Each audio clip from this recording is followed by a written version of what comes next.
Tu veux devenir militaire et tu te demandes comment ça se passe pour ta candidature, comment tout ça, ça va se passer, comment tu vas passer tes tests et comment est-ce que tu vas pouvoir intégrer le régiment de tes rêves. Écoute bien cette vidéo jusqu'au bout, c'est la quatrième, troisième de la série, je ne sais plus, et ça va te permettre de vraiment gérer ton parcours de recrutement dans l'armée.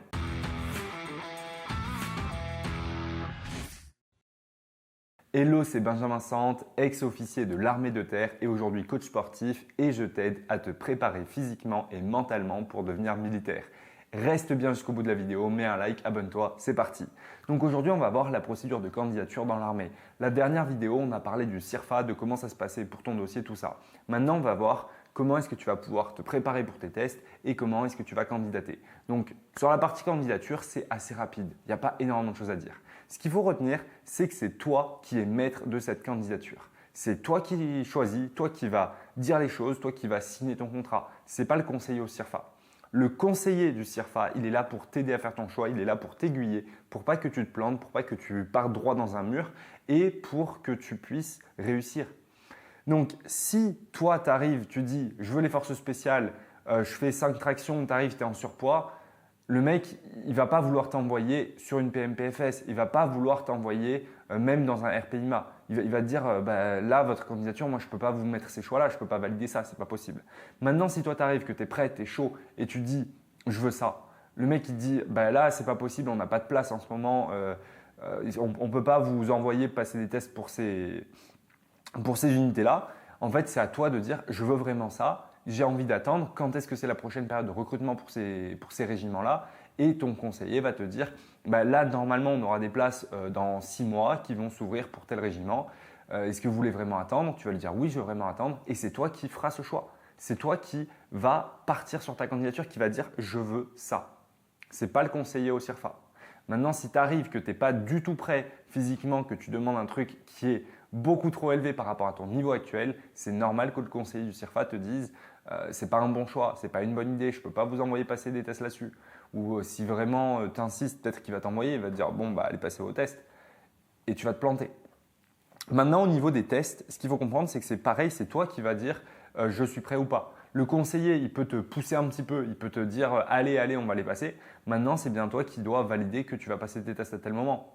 Si tu ne te sens pas du tout prêt et que tu veux attendre, tu peux lui demander d'attendre. Maintenant, si ça fait 2 ans que tu as commencé ton dossier, que tu fais rien et que tu ne vas pas passer tes tests, à un moment, le conseiller, il va en avoir marre de toi. Il va te dire bon, soit vous passez au test, soit on ferme le dossier. Mais c'est toujours toi qui fais ce choix, qui prend cette décision et qui va aller passer tes tests et être proactif dans ton processus de recrutement. Si tu comprends ça, si tu es impliqué à 100%, que tu donnes à fond, que tu n'es pas là à attendre et à subir ta vie, tu vas réussir à aller où tu veux. Donc maintenant par rapport à ça, voilà, il n'y a pas 1000 choses à dire. Après, les petits points importants sur lesquels j'ai souvent des questions.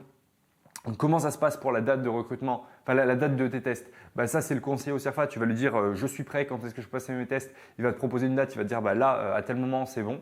Tu vas lui dire ok, let's go pour telle date.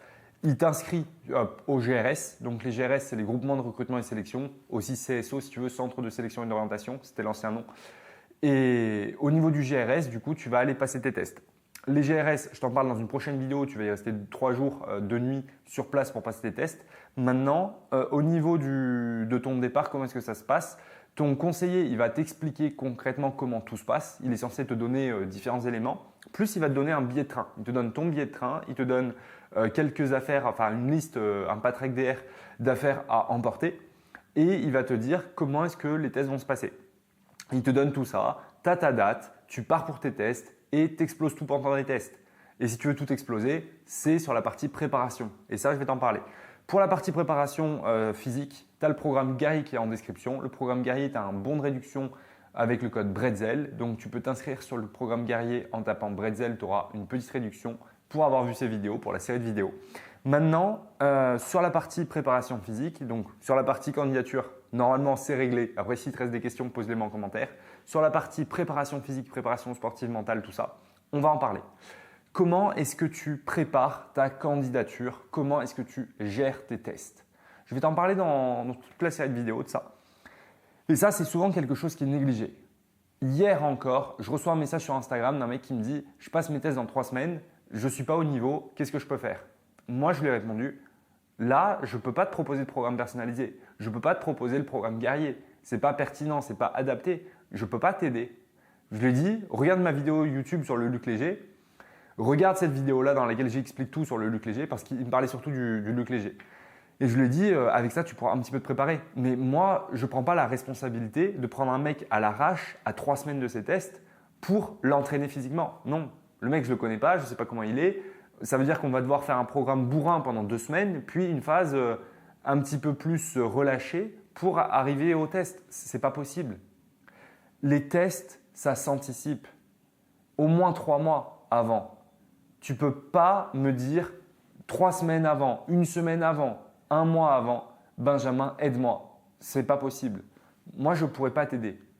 Même si tu me payes 500 €, je m'en tape. Je ne t'aiderai pas. Je ne vais pas te faire un programme à 3 semaines de tes tests. Tu auras beau me payer tout ce que tu veux. Je ne vais rien pouvoir faire avec toi. Ce n'est pas possible, ce n'est pas cohérent. Je n'ai pas le temps de te connaître, je n'ai pas le temps de t'aider à bien te préparer. Je ne peux pas évaluer ton niveau actuel.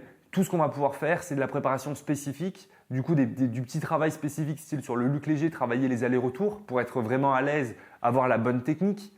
Sur les tractions, peut-être un petit peu de travail technique et 1 semaine de travail avec de l'intensité. Mais à 3 semaines, tu ne peux pas faire un vrai programme, tu ne peux pas bien t'entraîner.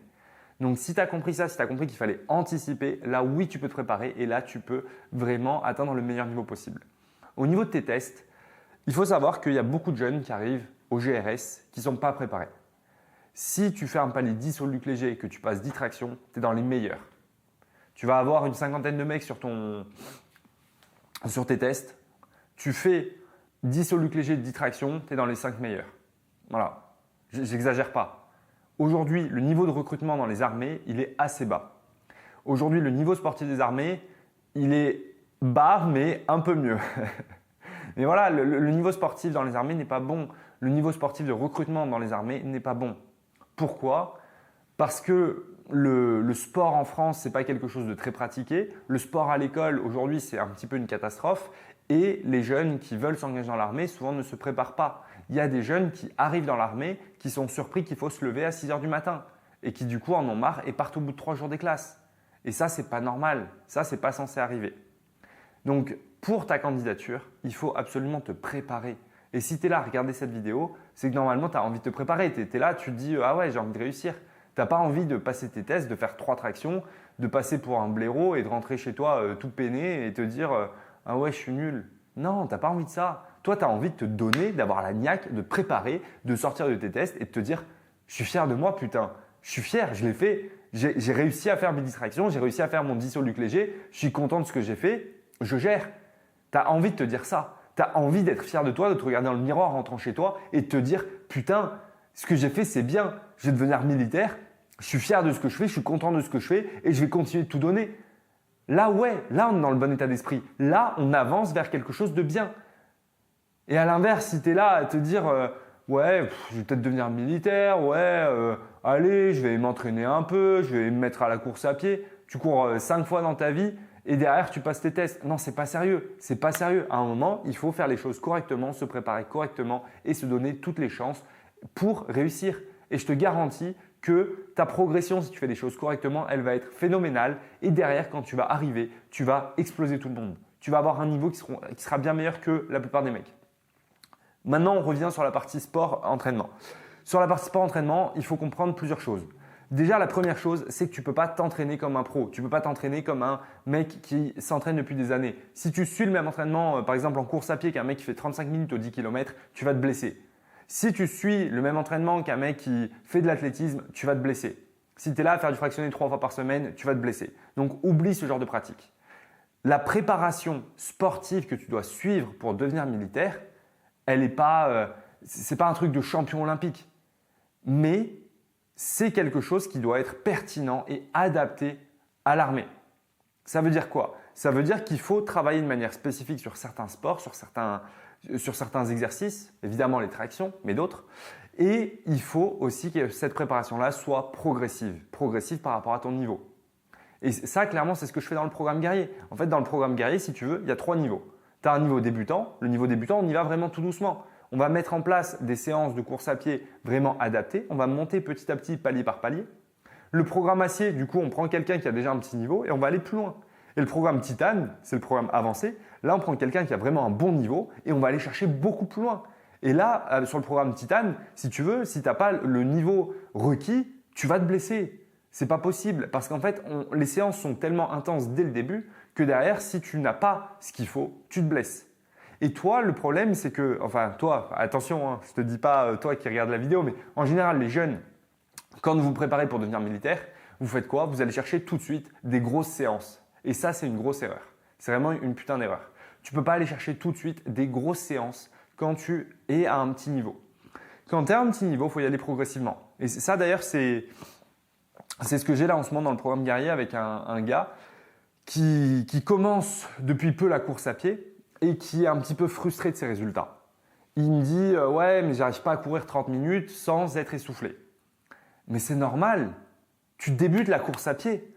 Tu t'attends à pouvoir courir un marathon? Non.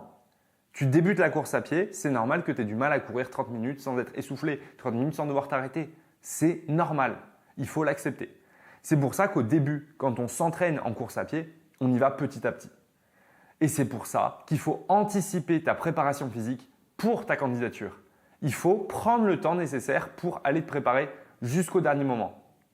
Ça veut dire que si tu pars de zéro, il faudra peut-être prendre 2 ans. Est-ce que tu crois que tu vas devenir un putain de champion si tu t'y prends 2 mois à l'avance? Non. Les mecs qui font des sports à haut niveau, ils s'entraînent depuis des années. Moi, en boxe anglaise, je m'entraîne depuis des années. En musculation, je m'entraîne depuis des années. En course à pied, je me suis entraîné pendant des années. Aujourd'hui, un peu moins. Mais en course à pied, mon meilleur temps, j'ai fait 39 minutes au 10 km, ce qui n'est pas exceptionnel, mais ce qui est bon. Je me suis entraîné pendant des années pour le faire. Je ne suis pas arrivé comme ça, boum, j'ai fait 39 minutes au 10 km. Non. Mon premier 3000 que j'ai fait en lycée militaire, le premier 3000 que j'ai fait 14 minutes. 14 minutes 30, je crois. J'étais dégoûté. J'étais j'étais à la moitié du classement, du test qu'on avait fait, mais j'avais fait 14 minutes 30. 3000 mètres, c'est mauvais. Bon, si pour toi c'est bon, peut-être que tu es vraiment débutant en course à pied, mais c'est un temps de mec qui a couru pendant 6 mois, quoi. On n'est pas sur un bon temps. Est-ce que je m'en suis voulu? Est-ce que je me suis dit c'est nul à chier? Oui. Est-ce qu'il fallait m'en vouloir? Non. Parce que je n'avais pas l'entraînement nécessaire pour faire mieux que ça. Le dernier 3000 mètres que j'ai fait, c'était en première année à Saint-Cyr. Oui, parce que des 3000, après on n'en fait plus, on fait des coupeurs. Le dernier 3000 que j'ai fait, je l'ai fait en 10,40.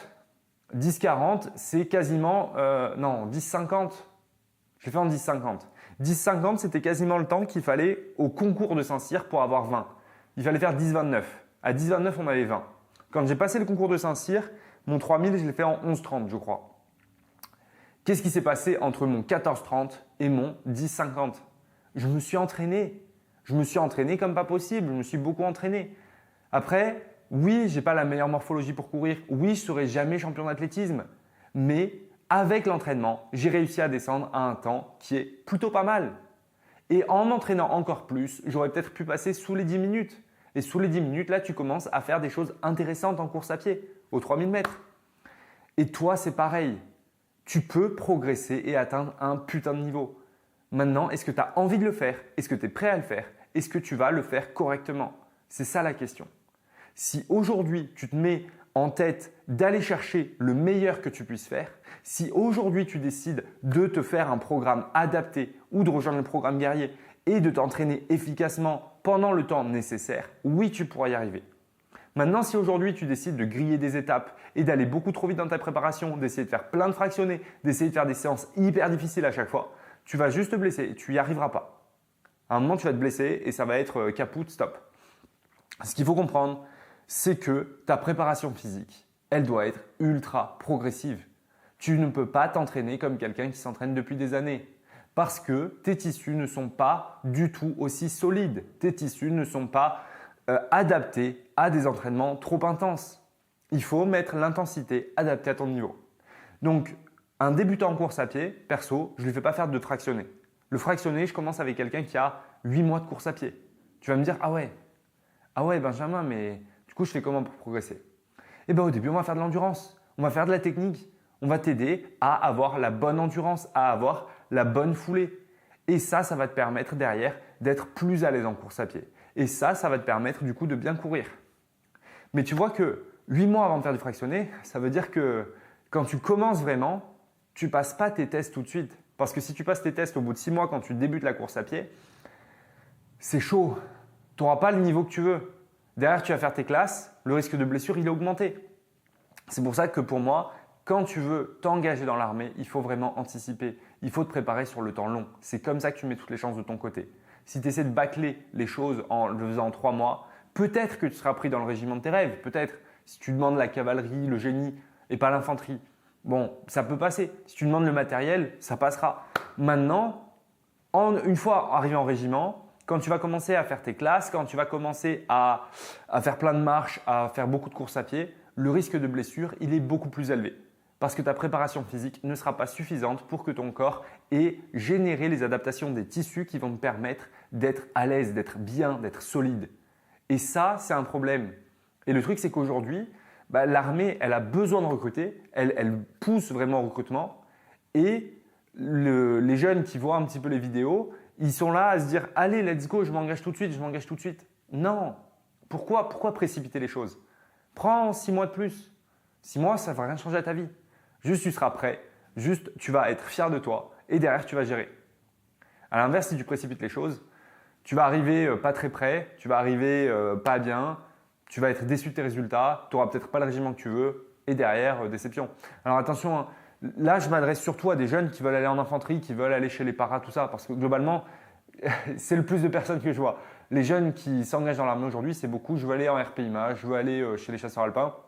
Bon, je le dis dans chaque vidéo, il y a plein de métiers dans l'armée.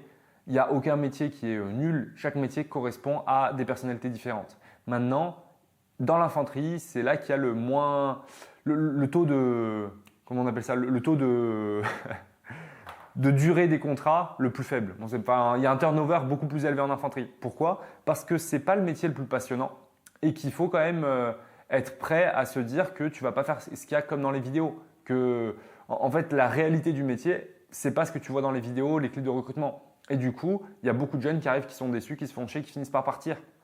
Et dans d'autres métiers, dans le matériel notamment, moi je suis dans le matériel, tu peux kiffer ta vie beaucoup plus. Donc, je m'adresse à des jeunes qui veulent aller en infanterie parce que c'est beaucoup plus… Je me perds dans mes mots.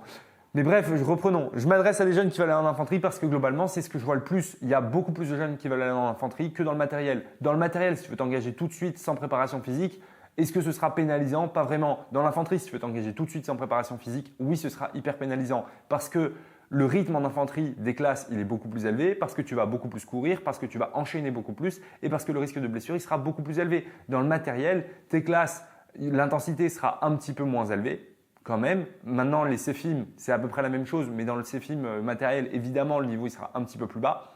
Et derrière, en FTS, la FTS, ce sera beaucoup plus tranquille. La FTS, ce sera plus de cours académiques. Ce sera beaucoup moins de terrain. Donc, la différence en fait, entre ces types de recrutement, elle est énorme. Et ça fait que ta préparation physique n'a pas besoin forcément d'être la même.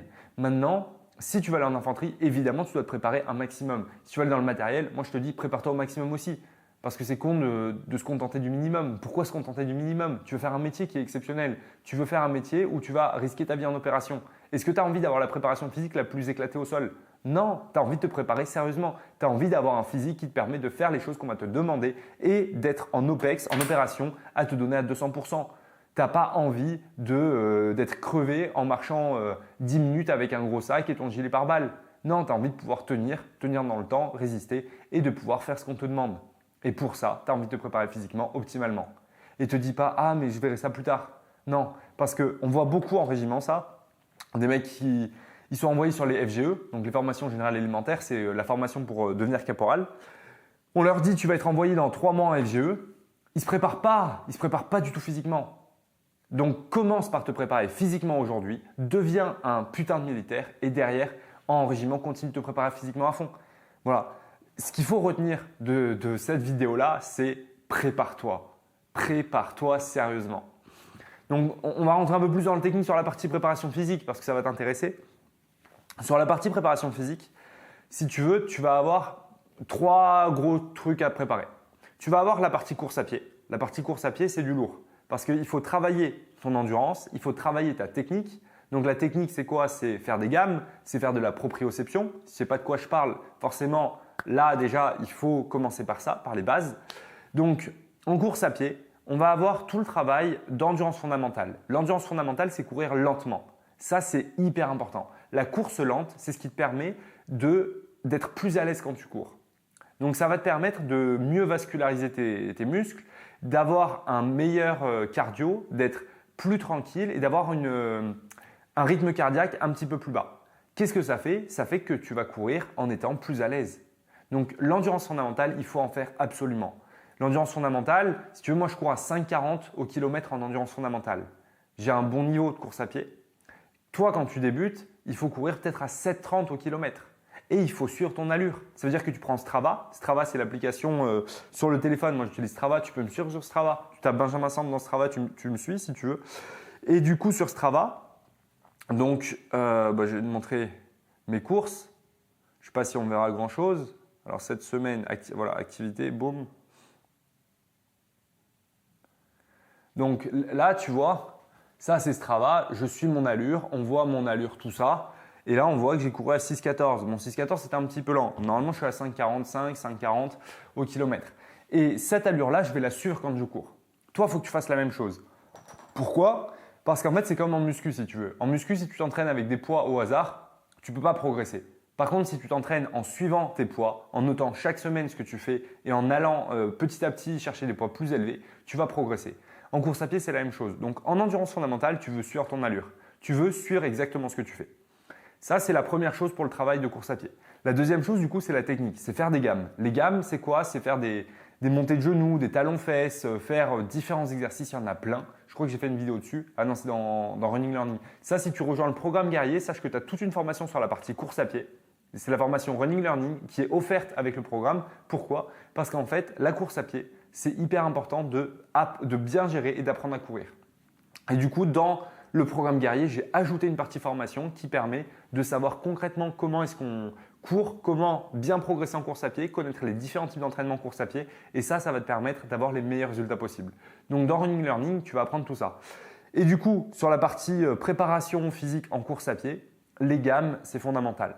Et après, on a aussi toute la partie proprioception. La proprioception, c'est quoi? La proprioception, en fait, si tu veux, c'est sentir ton corps. Donc, ça veut dire que tu sens ton pied, tu sens tes bras. Alors, je te montre ça. Là, je ferme les yeux. Je sais où est ma main. Je suis capable de toucher mes deux mains ensemble. Pourquoi? Parce que j'ai la proprioception. La proprioception, c'est un des 9 sens. 5 sens, 9 sens, voilà.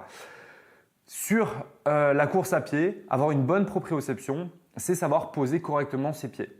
Et ça, il faut réussir à le travailler. Donc, tu vas fermer les yeux, tu vas faire du travail proprioceptif en fermant les yeux, en te mettant en équilibre. Tout bête. Plus souvent tu le fais, meilleure sera ta foulée en course à pied. Donc gamme plus proprioception égale bonne foulée. Donc là, on a déjà un bon travail pour débuter la course à pied. Et après, au fur et à mesure, on va pouvoir rajouter des séances. On va pouvoir faire du travail d'allure, du travail de fractionné, du travail spécifique lutte léger. Bref, on a plein de choses à faire. Mais tout ça, il faut le prendre en compte, il faut le travailler.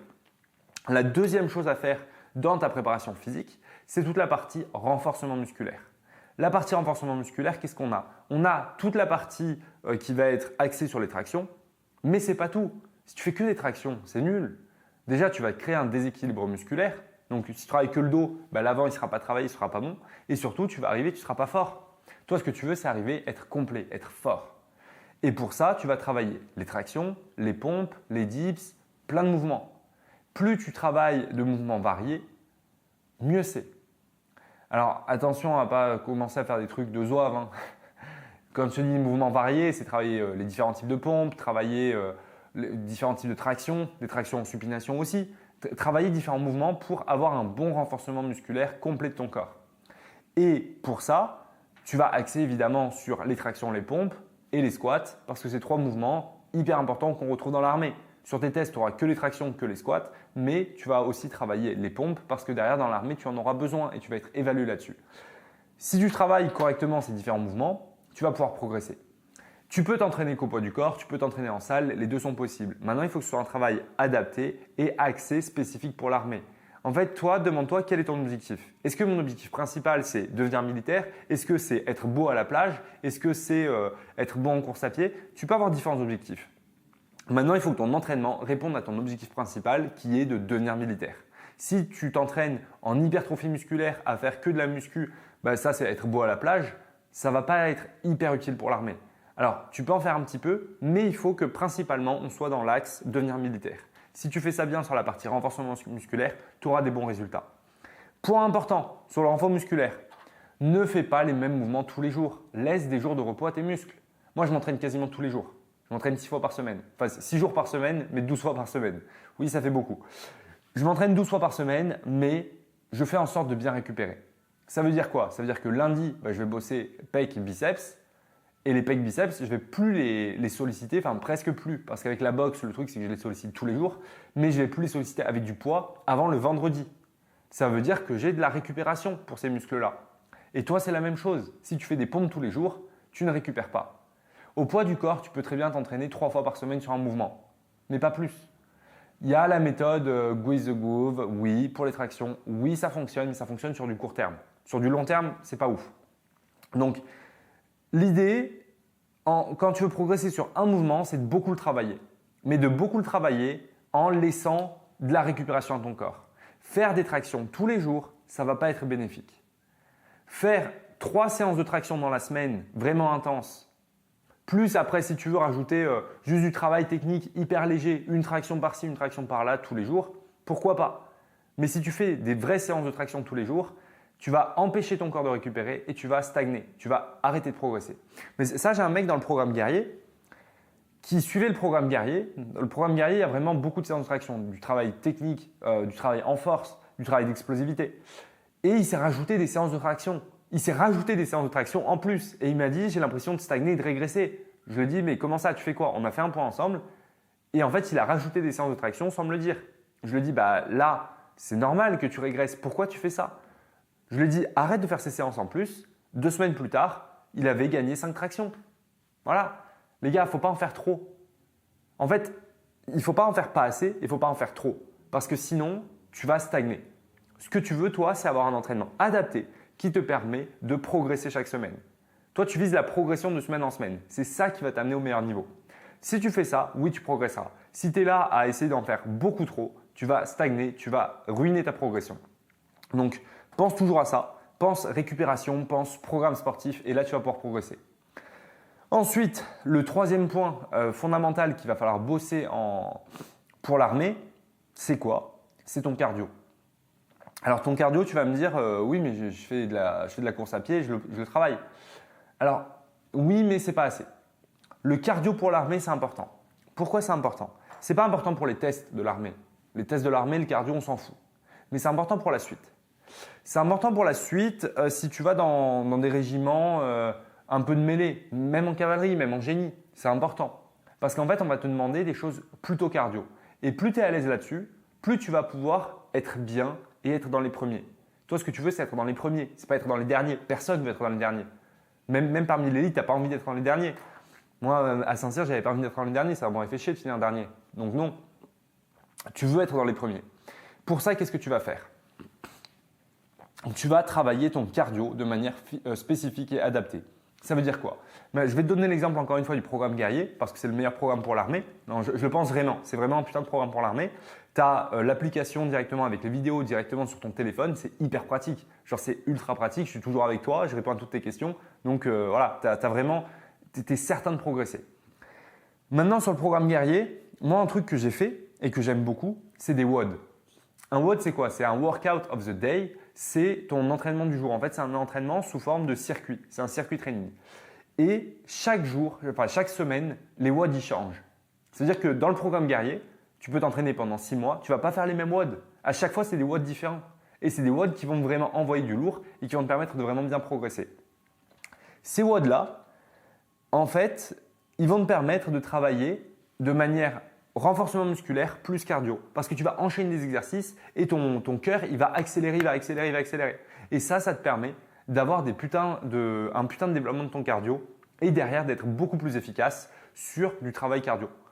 Donc c'est du travail, genre on te demande de courir avec un sac, tu seras meilleur.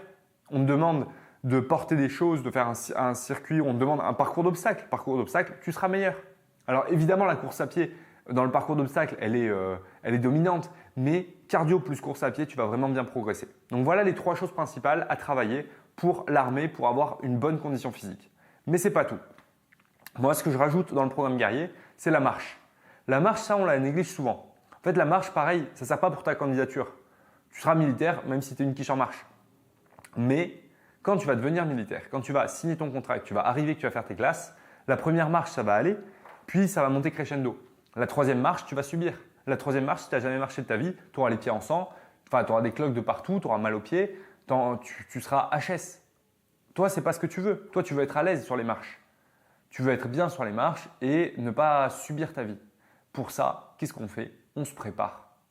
Ça veut dire quoi? Ça veut dire faire des marches. Chaque week-end, enfin pas chaque week-end, dans le programme guerrier, c'est une fois toutes les 2 semaines à peu près. Tu vas marcher. Ça veut dire que tu prends un sac de manière progressive. Au début, pas de sac, après un petit sac et ainsi de suite. Et tu vas monter en gamme pour marcher régulièrement, pour progresser. Et ensuite, un autre truc que je fais travailler aussi pas mal sur le programme guerrier, auquel moi je tiens, parce que je pense que c'est quand même assez important, c'est la natation. La natation, si tu ne te prépares pas en natation, en fait c'est dommage. Parce que la natation dans l'armée, tu auras peu d'occasions d'en faire dans la plupart des régiments et tu es évalué dessus. Tu es évalué sur la natation chaque année pour tes tests CCPM, mais tu n'as pas beaucoup de créneaux où nager.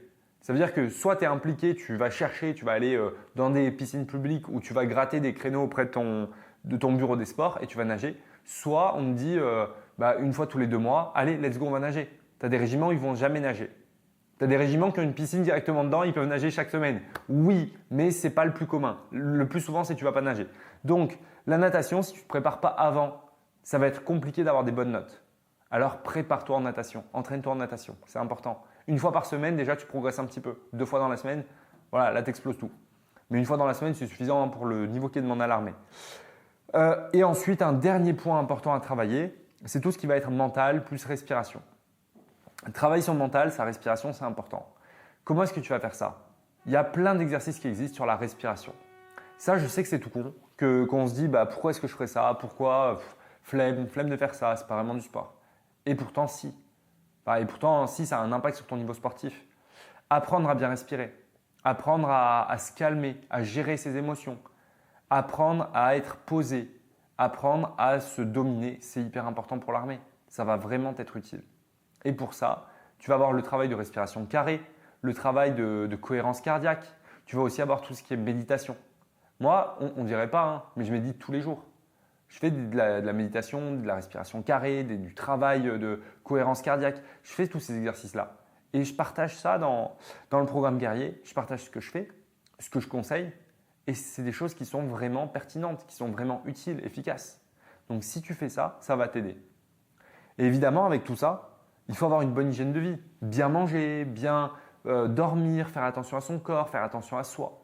Si tu fais tout ça, tu es dans la bonne direction. Tu avances correctement comme il faut. Donc là, on est en octobre, c'est le début du Winter Arc. Bon, je trouve ça un petit peu ridicule, hein. Moi, ma vie, c'est un Winter Arc permanent. Maintenant, si tu kiffes le Winter Arc, dis-toi, allez, let's go, dans 1 an, je suis militaire. Et là, tu te donnes à fond pendant 1 an, tu donnes tout, tu suis tous ces conseils-là. Tu rejoins le programme guerrier aussi, ça va t'aider énormément. Et derrière, tu te donnes à fond à 2000% pour ton engagement et réussir à devenir militaire. Mais pour ta candidature, ce qu'il faut retenir, c'est que ce que tu vas faire au CIRFA, c'est échanger, c'est préparer ton dossier, mais c'est 1% de ton recrutement. 99%, ça se joue avec toi. C'est toi et toi-même. C'est quand tu vas te regarder dans le miroir, est-ce que tu vas te dire « je suis fier de ce que je fais, je vais dans la bonne direction » ou est-ce que tu vas rater une séance de sport sur 2 et te dire flemme et tu vas scroller sur TikTok à regarder mes vidéos, c'est déjà bien, mais tu vas scroller sur TikTok au lieu de te préparer.